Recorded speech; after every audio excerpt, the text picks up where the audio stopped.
Hello दोस्तों, हमारा नया चैप्टर जो है एलसीएम एंड एचसीएफ। एलसीएम का फुल फॉर्म जो होता है लीस्ट कॉमन मल्टीपल और एचसीएफ जो होता है उसका फुल फॉर्म होता है हाईएस्ट कॉमन फैक्टर। तो इसके नाम से ही हम समझ सकते हैं कि ये क्या इंडिकेट करता है। जैसे कि एलसीएम की बात करें हम, तो यदि हमको तीन नंबर्स दिए हुए हैं, जैसे एक एग्जाम्पल के तौर पे हम देखते हैं 60, 42, 210।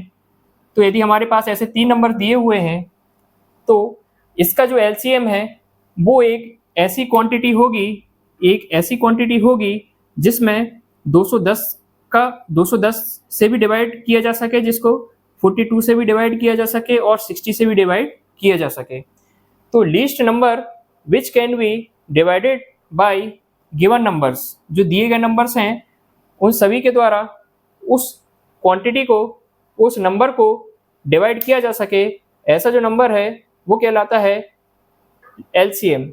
तो इसका एलसीएम हम निकालने का भी हम देखेंगे कैसे निकालते हैं।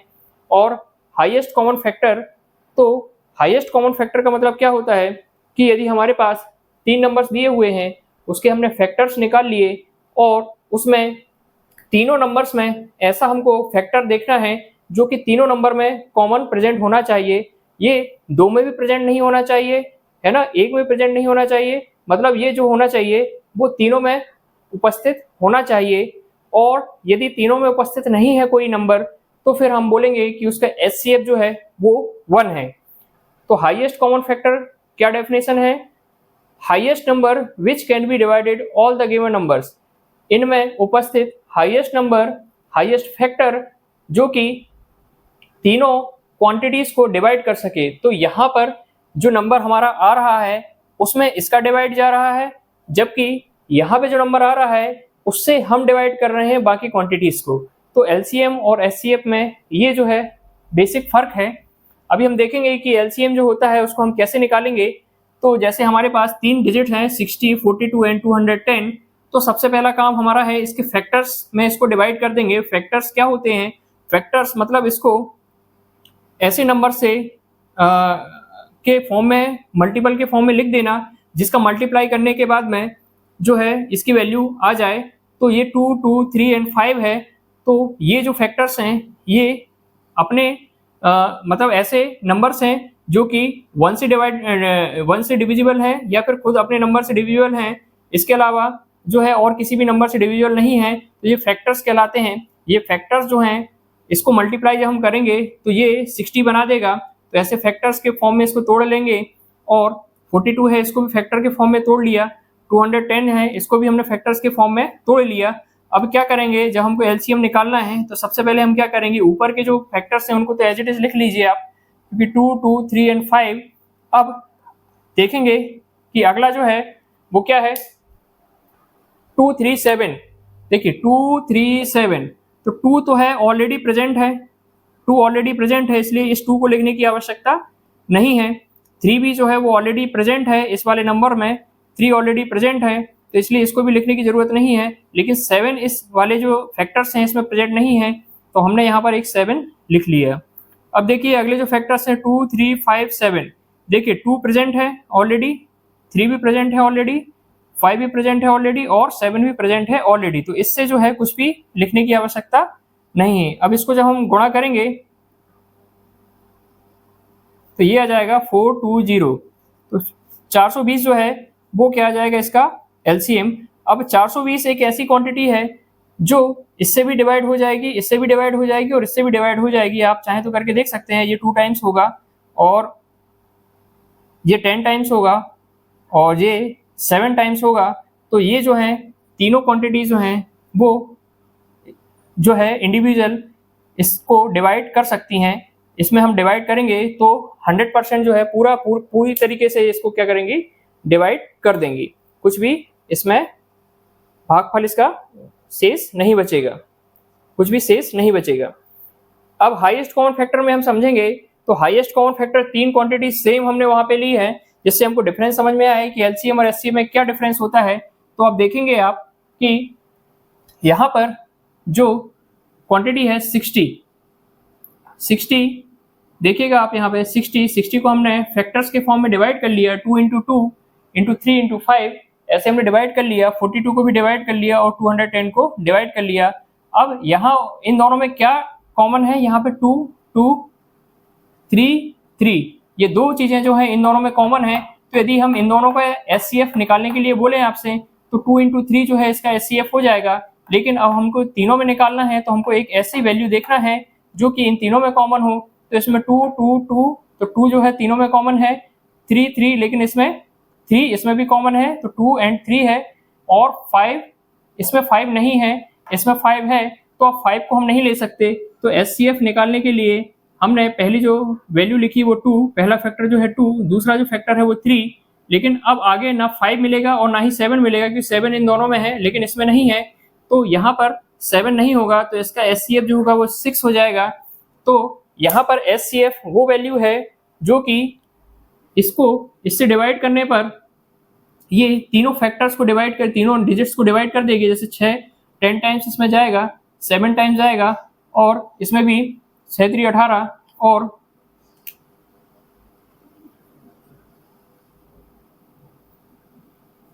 35 टाइम्स इसमें भी जाएगा। तो यहाँ पर जो क्वांटिटी मिलती है इसमें डिवाइड होता है नंबरों का, गिवन नंबर्स का, जबकि इसमें जो क्वांटिटी मिलती है इससे डिवाइड करते हैं दिए हुए नंबर्स को। तो यहाँ पर आप देखेंगे कि यहाँ पे लिखा हुआ तो लीस्ट है, लेकिन ये छोटी क्वांटिटी ना होकर ये एक ऐसी क्वांटिटी निकल के आती है जो कि दिए हुए नंबर्स के या तो बराबर होगी या तो उससे बड़ी होगी। तो ये जो है दिखने में छोटी है, नाम में छोटी है, लेकिन एक्चुअल में क्या होती है, बड़ी होती है। और यहाँ पर हाईएस्ट लिखा है तो आपको ऐसा समझ में आता होगा कि ये बड़ी वैल्यू है, लेकिन ये बड़ी वैल्यू ना होकर ये छोटी वैल्यू होती है जो दिए हुए नंबर के या तो बराबर होगी या तो छोटी होगी। देखिए यहाँ पे जैसे इसका जो एचसीएफ है वो 6 आया, ये तीनों से छोटा है, तो ये हाईएस्ट जो होता है वो या तो इक्वल होगा या तो छोटा होगा। तो ये दिखता हाईएस्ट है लेकिन एक्चुअल में वैल्यू क्या होती है, छोटी होती है। थोड़ा सा ये बेसिक कॉन्सेप्ट है, इसको समझने के लिए अब एलसीएम और एचसीएफ में हम ये समझेंगे कि कैसे क्वेश्चंस जो होते हैं वो एलसीएम के केस में जो है एलसीएम जिसमें अप्लाई होता है, और ऐसे कौन से क्वेश्चंस होते हैं जिसमें एचसीएफ अप्लाई होता है। जनरली ऐसे क्वेश्चंस जिसमें आपसे बोला जाए कि हमारे पास 3 घड़ियां हैं जो कि जिसमें अलार्म बजता है, एक जो है प्रत्येक 10 मिनट पे अलार्म बजाती है, एक 15 मिनट पे अलार्म बजाती है और एक 30 मिनट पे अलार्म बजाती है। ये तीनों घड़ियां जो हैं जब हम एक साथ चालू करते हैं अलार्म बजाने के लिए, एक ही साथ जब चालू करते हैं उसको, तो अलग अलग समय पे वो अलार्म बजाएंगी। कभी पहली घड़ी जो है अलार्म बजाएगी, कभी दूसरी, कभी तीसरी, लेकिन कभी ना कभी एक समय ऐसा आएगा जब तीनों घड़ियां जो हैं एक समय पे अलार्म बजाएंगी। तो ऐसी जो है वो कौन सा समय होगा जब वो तीनों घड़ियां जो है एक ही समय पे अलार्म बजाएंगी। तो ऐसे क्वेश्चन में हमारा एलसीएम आएगा, क्योंकि जो 3 नंबर्स हैं जो अलग अलग समय पे घड़ियां जो है अलग अलग समय पे अलार्म बजा रही हैं, जो हमारा आंसर आएगा वो उन तीनों से बड़ा आएगा। आप सोचेंगे तो वो क्या आएगा, हमेशा उससे बड़ा ही आएगा। तो ऐसे समय में हम समझेंगे कि यहाँ पर एलसीएम होगा।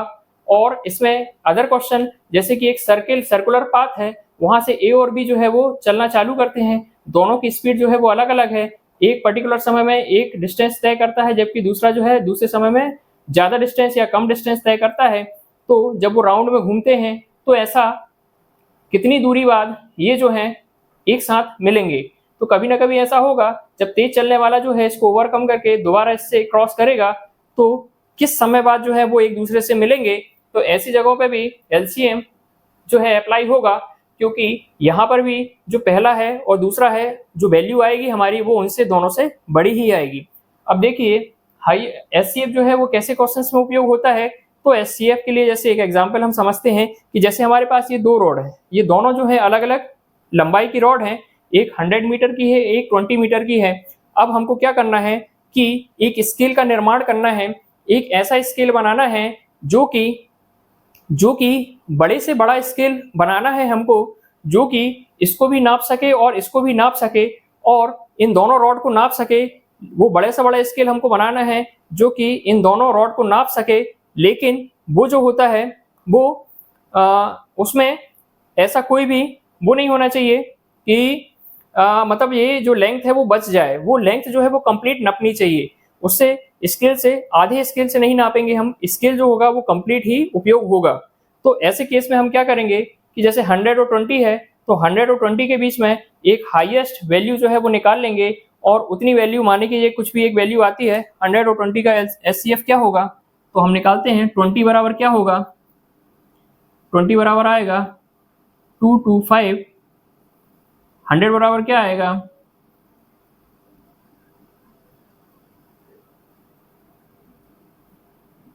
तो यहाँ हम देखेंगे 2 5, तो ये आ जाएगा 10, तो इसका एचसीएफ क्या आ जाएगा,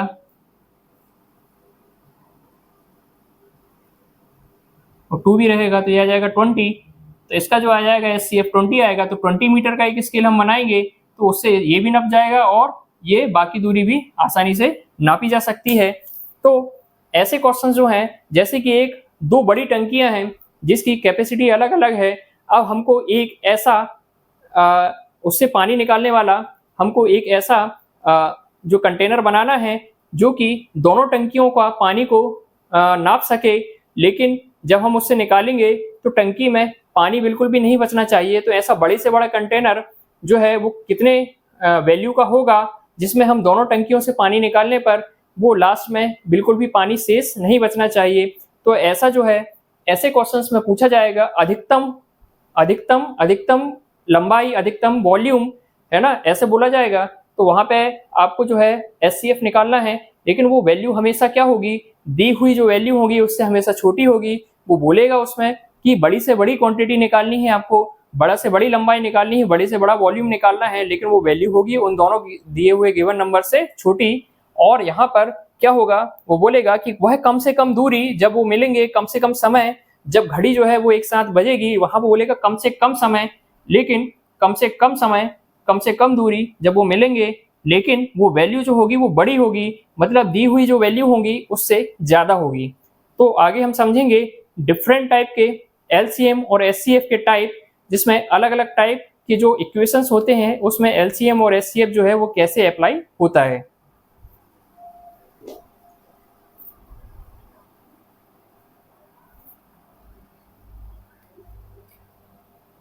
तो डिफरेंट मेथड्स जो हैं एलसीएम और एचसीएफ को निकालने के लिए, पहली मेथड है एलसीएम को निकालने के लिए prime factor methods. Prime factor methods का मतलब ऐसे यदि आपको दो तीन नंबर्स दे दिए गए तो उसमें आप इजीली यदि उसके फैक्टर्स निकाल पा रहे हैं तो आप जो है प्राइम फैक्टर मेथड का उपयोग करेंगे, जिसमें आपको सोचने की ज़्यादा ज़रूरत ना पड़ रही हो कि इसके फैक्टर क्या होंगे। यदि ऐसी वैल्यूज़ आपके पास में हैं तो फिर आपको प्राइम फैक्टर मेथड ही उपयोग करना चाहिए, क्योंकि ये लेस टाइम कंज्यूमिंग होती है। तो इस केस में हम देखेंगे कि यदि हमको एलसीएम निकालना है तो एलसीएम निकालना है तो क्या आ जाएगा एलसीएम, तो जे जो है 2 3 5 को तो हमको एज इट इज लिखना पड़ेगा, क्योंकि कोई भी चीज़ जो है छूटनी नहीं चाहिए, इसमें ऐसा एक भी फैक्टर नहीं होना चाहिए जो कि छूट गया हो। तो 2 3 5 हमने देखा, दूसरे में 2 एंड 5 है तो 2 और 5 ऑलरेडी यहाँ पे प्रेजेंट है, इसलिए इसमें से कुछ भी नहीं लेंगे। 3 एंड 7, तो यहाँ पे 3 ऑलरेडी प्रेजेंट है लेकिन 7 प्रेजेंट नहीं है, इसलिए हम यहाँ पर क्या लेंगे, 7 लेंगे। तो ये टोटल मिला के कितना हो जाएगा 30, और ये आपका आ जाएगा 2 3 5 7 6 6 पंचे 30 30 7 21, तो दिया जाएगा 210। तो इसका एलसीएम क्या आ जाएगा 210। अब देखिए जब हम डिवीजन मेथड से हम करेंगे तो क्या करेंगे, सेम नंबर का हम निकाल रहे हैं 30 10 और 21 जो है उसको हम लिख लेंगे ऐसे डिवाइड करके। अब यहाँ पे क्या करेंगे हम सबसे छोटे फैक्टर से इसको डिवाइड करेंगे। सबसे छोटा फैक्टर क्या होता है 2, तो 2 से डिवाइड किया हमने तो ये 15 टाइम्स जाएगा और ये 5 टाइम्स जाएगा, और ये जो है डिवाइड नहीं होगा तो ये एज इट इज यहाँ पर लिख दिया जाएगा। अब अगेन हम 2 से नहीं करेंगे क्योंकि क्या 2 से कोई भी डिवाइड यहाँ पर नहीं हो रहा है। तो अगला जो टर्म है हमारा वो है 3, तो 3 जो है 3 5 जा 15, और 5 से नहीं जा रहा है तो एज इट इज लिख दिया जाएगा और 7 यहाँ पर लिख देंगे। अब अगला जो है वो 5, क्योंकि 3 से डिवाइड नहीं हो रहा है तो ये आ जाएगा 1, ये 1, और ये क्या आ जाएगा 7, क्योंकि ये डिवाइड नहीं हो रहा है। अगला जो टर्म है वो 7, तो ये आ जाएगा 1, ये 1 और ये 1, ठीक है। तो अब जो है 1 1 1 आ गया, तो आप जो है 1 से डिवाइड करेंगे तो अब क्या है ऐसा 1 1 आता रहेगा। तो यहाँ से हम देखेंगे कि 2 3 5 एंड 7 जो है ना, ये जो है हमारे फैक्टर्स निकल आए। तो 2 × 3 इंटू 5 इंटू 7 हम करेंगे तो ये हमारा एलसीएम दे देगा 210। तो ये मेथड भी हम उपयोग कर सकते हैं जब हमको समझ में ना आ रहा हो कि इसके फैक्टर्स क्या होंगे, तो हम इस मेथड को भी थोड़ा सा इसमें, लेकिन ज़्यादा टाइम लगेगा इस मेथड की अपेक्षा। तो हमको कोशिश ये करना है कि यदि हमको फैक्टर याद आ रहे हैं तो इसी मेथड का उपयोग करना है। ऐसे ही एचसीएफ निकालने के लिए हमारे पास दो मेथड है, एक है प्राइम फैक्टर मेथड, जैसा कि हमने इसमें बताया था आपको। प्राइम फैक्टर मेथड मतलब फैक्टर्स यदि आपको याद है तो आप प्राइम फैक्टर मेथड का उपयोग करेंगे, और दूसरा है कंटिन्यूड डिवीजन मेथड। तो दोनों मेथड हम देखेंगे क्या है। तो इसमें हमने फैक्टर लिख लिए। अब इसमें हमको दोनों में ऐसा एक कॉमन फैक्टर्स देखना है जो कि दोनों में हो। तो इसमें 2 और 3 जो है वो दोनों में है, 5 जो है इसमें नहीं है और 7 जो है इसमें नहीं है। तो इसका जो एचसीएफ होगा वो होगा 2 इंटू 3, तो ये हो जाएगा टोटल 6। ठीक है, अब इस मेथड से हम निकालेंगे सेम नंबर का। तो ये मेथड हम तब उपयोग करना है जब हमको फैक्टर समझ में ना आ रहे हो कि कैसे फैक्टर्स हैं, या फिर हम कैलकुलेट ना कर पा रहे हो कि कैसे फैक्टर्स इसके हो सकते हैं। तो फिर हमको कंटिन्यूड डिवीजन मेथड का उपयोग करना है। थोड़ा सा टाइम जो है इससे ज़्यादा लेगी। तो इसमें क्या करेंगे, हम एक जो लोअर वैल्यू है उसको हम लिखेंगे यहाँ पर, और हायर वैल्यू को लिखेंगे यहाँ पर। तो 42 को हमने यहाँ लिख लिया, 30 को यहाँ लिख लिया। अब हम क्या करेंगे, इसमें इसका डिवाइड करेंगे। तो एक बार इसमें डिवाइड होगा तो 30 आ जाएगा, बचेगा 12। अब क्या करेंगे, ये जो क्वांटिटी है यहाँ पर 30, ये 30 जो है वो यहाँ चली जाएगी, ये यहाँ चली जाएगी, और 12 जो बचा हुआ भाग है उससे हम 30 को डिवाइड करेंगे। तो ये 2 टाइम जाएगा, तो 2 टाइम्स जाएगा तो 24 होगा। अब बचेगा 6। अब ये वाली क्वांटिटी जो है वो यहाँ पर आ जाएगी, तो यहाँ पे आ जाएगा 12। तो 6 जो है वो 2 बार जाएगा, 6 2 जा 12, तो यहाँ पे 2 आएगा, और यहाँ पे 12 पूरी बार जो है कट जाएगा, तो यहाँ पे आ जाएगा 0 0। तो ये जो है इंपॉर्टेंट टर्म है, ये 0 0 जब तक नहीं आएगा तब तक आपको ऐसा डिवाइड करता रहना है। और जैसे ही यहाँ पे 0 0 आ जाएगा तो इसके जस्ट पहला नंबर जो कि यहाँ से डिवाइड किया था जिससे हमने, तो वो जो है हमारा आंसर रहेगा। तो यहाँ पे 6 जो है वो लास्ट नंबर है जो कि जिससे हमने डिवाइड किया था, तो वो 6 जो होगा इन दोनों नंबर्स का एचसीएफ होगा। अब अगला जो टर्म है उसमें हम देखेंगे कि एलसीएम जो है वो फैक्टर्स जो होते हैं, जो अपने फ्रैक्शन होते हैं, फ्रैक्शन का एलसीएम और एचसीएफ कैसे निकाला जाता है। तो जो फ्रैक्शन होते हैं वो पी अपॉन क्यू के फॉर्म में होते हैं। ऊपर न्यूमरेटर होता है और नीचे डिनोमिनेटर होता है।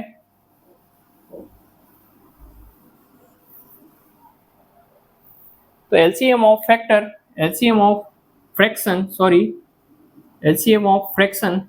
And HCF of fraction.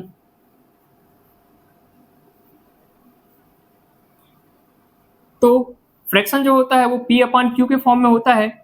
ये होता है हमारा न्यूमरेटर और नीचे होता है हमारा डिनोमिनेटर। जब हमको एलसीएम निकालना होता है दो क्वांटिटीज का, मतलब P1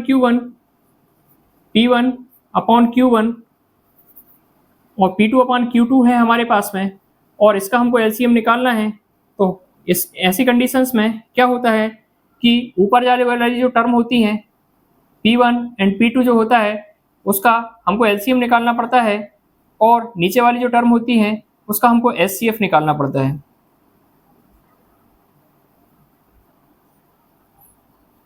तो एलसीएम, तो ये जो है हमारे इन दोनों वैल्यू का टोटल एलसीएम निकलेगा।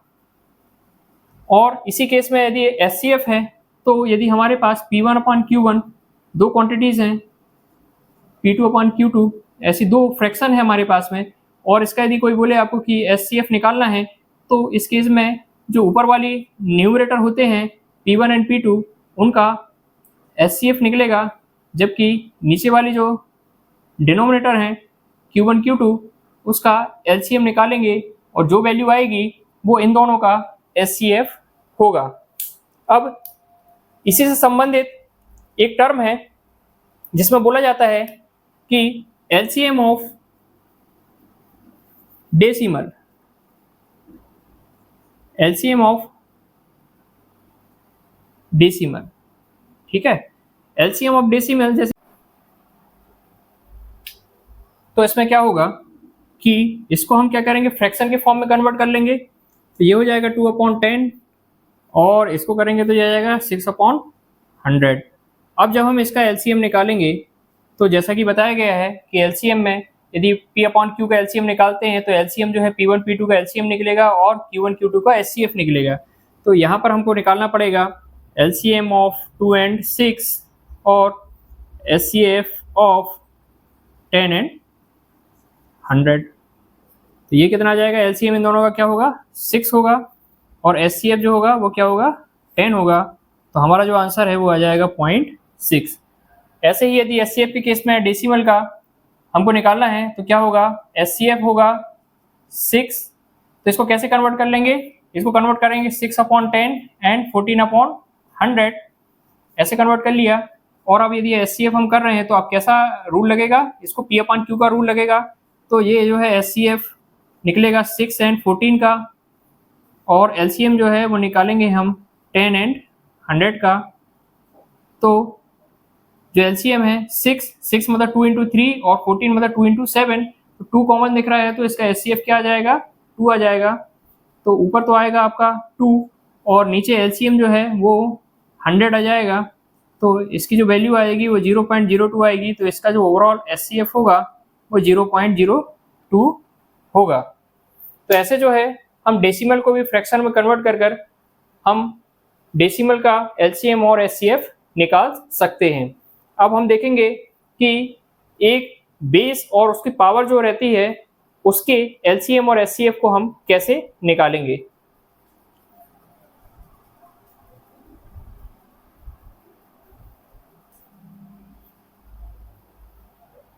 देखिए ये डिफरेंट एग्जाम्पल्स लिए हैं हमने। पहले हम देखेंगे कि जो हमारा पावर होती है उसका LCM हम कैसे लेते हैं। तो इसमें हमको बेसिक कॉन्सेप्ट ही लगाना है, जैसा कि अभी हमने समझा है उसके बेस पे ही हम आसानी से इसको निकाल सकते हैं। अब आप समझिए कि ये जो है इसका LCM हमको निकालना है, LCM इसका निकालना है। तो पहला जो है हमारा क्या है 3⁻7। इसका क्या मतलब हुआ, 3 जो है वो 7 टाइम्स लिखेंगे हम, तो ये हो जाएगा 3⁻7, ये 7 टाइम्स लिखेंगे। 3⁻12 मतलब ये 12 टाइम्स लिखेगा और 3⁻17 मतलब ये 17 टाइम लिखेगा। तो LCM जब हम निकालेंगे तो हमको ऐसी कोई भी फैक्टर्स को यहाँ पर नहीं छोड़ना है जो कि इन तीनों में के फैक्टर्स हों, चाहे वो एक बार आए हों तब भी हमको LCM में उसको नहीं छोड़ना है। तो सबसे पहले हम सबसे बड़ी क्वांटिटी जो है उसको लिख लेंगे 3⁻17, मतलब 3 जो है वो 17 टाइम्स मल्टीप्लाई है। अब 3⁻12 मतलब 3 जो है 12 टाइम्स मल्टीप्लाई है, वो भी इसके अंदर आ गया क्योंकि ये जो है 17 टाइम्स है और ये जो है 12 टाइम्स है। तो 3 जो है 12 टाइम्स इसके अंदर ही आता है और 7 टाइम्स भी इसके अंदर ही आता है। तो यहाँ पे 3⁻7 जो है वो आंसर हो जाएगा। इसी केस में यदि हम माइनस लगा दें तो अब कहानी उल्टी हो जाएगी। देखिए इसी केस में यदि हम माइनस लगा दें तो अब इसको जो है आप ऐसा एज्यूम करें 1/3⁻7 और 1/3⁻12 और 1/3⁻17। तो अब आप ये समझिए कि ये जो है 1 के फॉर्म में आ गया और ये P है और यदि ये Q है तो अब जो है P/Q का फॉर्मूला यहाँ पर लगेगा। तो यहाँ पर यदि हमको LCM निकालना है तो ये ऊपर वाली क्वांटिटीज जो हैं उन सभी का LCM निकालना पड़ेगा और नीचे वाली जो क्वांटिटी है उसका हमको HCF निकालना पड़ेगा। तो HCF निकालेंगे हम तो किसका आएगा 3⁻7, 3⁻12 एंड 3⁻17। तो इसका हमको क्या निकालना पड़ेगा HCF निकालना पड़ेगा। तो LCM तो ऊपर क्या आ जाएगा 1 आ जाएगा और HCF क्या होता है हाईएस्ट कॉमन फैक्टर, मतलब ऐसी वैल्यू जो तीनों में कॉमन हो। तो इसमें तीनों में जो कॉमन है वो क्या है 3⁻7 जो है वो इसमें भी होगा और वो इसमें भी होगा। तो 3⁻7 जो है वो कॉमन हो जाएगा।